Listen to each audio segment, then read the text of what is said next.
On n'a jamais pensé de faire un lead-out sur le Mont Ventoux, mais apparemment, c'est aussi possible.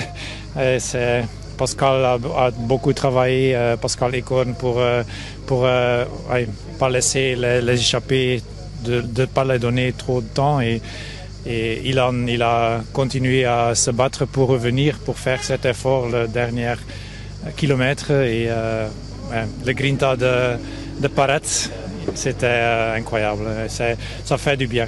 Ouais, vous imaginez, les Français attendaient une victoire depuis le début du Tour.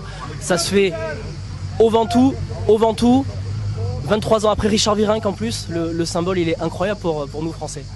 Et c'était avec Richard chez nous. J'étais aussi dans notre équipe, oui. Ça, c'est un beau cercle. J'espère qu'on ne va pas gagner de nouveau 23 années pour voir un Français gagner. Et avec Valentin, on a un jeune Français promettant, mais aussi avec Paul Magnier. Je pense qu'il rêve aussi du Tour de France. Son temps va venir aussi. Vous pouvez nous parler de Valentin un petit peu? On sait que c'est un grand talent qui a gagné sur le Tour d'Italie l'an dernier. Parlez-nous un petit peu de lui. Comment est-il? Mais il m'a convaincu parce que oui, il a gagné une étape, mais aussi il était vraiment important dans le Giro, mais aussi dans le Vuelta pour Ben O'Connor. Là, on a vu qu'il a un moteur assez grand pour se battre pour un leader dans le GC. Et aussi, les tests qu'on a fait avec lui montrent qu'il a vraiment... Il est très maigre, mais il a beaucoup de grinta. Il sait se positionner, il est très bien sur son vélo, il est assez punchy dans un sprint. Et il est très agréable dans le groupe, il parle très bien l'anglais. Il était dans le groupe après 2 semaines. Il m'a dit en janvier, je suis vraiment heureux d'être venu ici parce que c'est un groupe international et je vais apprendre beaucoup et je suis très heureux, je me sens le bienvenu. Et voilà. C'était pas prévu aujourd'hui que Valentin aille chercher la victoire Oui, bien sûr. Ouais, c'est ce qu'on doit faire maintenant. On n'a pas un classement à défendre.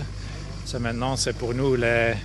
On avait le rêve d'arriver à une 4e victoire, ce qui est déjà une rêve. Et oui, il a dit, je me sens très bien. Il a aussi dit aujourd'hui dans la radio de course qu'il se sentait très bien. Et il a dit, quand je suis dans un échappé, je vais essayer aujourd'hui. Autrement, je vais m'épargner un petit peu pour les Alpes, mais il était dans l'échappée et ce qu'il fait aujourd'hui. Mais il est aussi assez intelligent, hein, comment il a traité et comme il était dans les dernières 3 km, il était calme, il était cool. Je pense que la voiture va lui aider, va aussi aider un petit peu, mais il était vraiment aussi très intelligent. Il pèse pas beaucoup, mais il a le grinta d'un grand loup. Et oui, il nous remercie pour la confiance et félicitations à lui et félicitations à tous les coureurs, mais à toute l'équipe qui a tourné dans la tête et qui a montré qu'on a quand même aussi de bons coureurs ici.